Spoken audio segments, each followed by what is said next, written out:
नमस्ते। अर्घाखाँची जिल्ला शिवगङ्गा गाउँपालिका वडा नम्बर 8 आँपचौरमा खानेपानीको निकै ठुलो समस्या रहेछ। सम्माननीय प्रधानमन्त्रीज्यूको ध्यान पुगोस्, त्यहाँ खानेपानीको समस्या चाँडैभन्दा चाँडै समस्या समाधान होस्।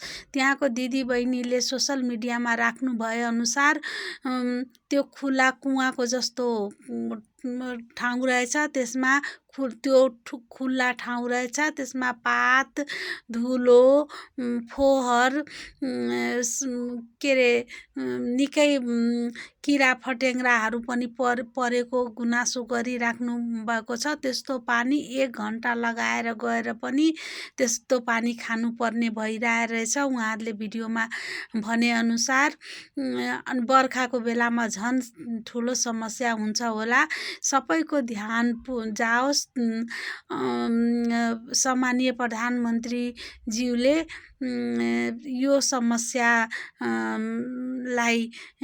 विशेष प्राथमिकताको साथ राखुन्। अनि खानेपानी जस्तो कुरामा पनि यस्तो गरेर नेपाली जनताले खानेपानी खानुपर्ने भइरहेछ। चाँडैभन्दा चाँडै समस्या समाधान होस् भनेर मैले यो भिडियो बनाएको छु। धन्यवाद।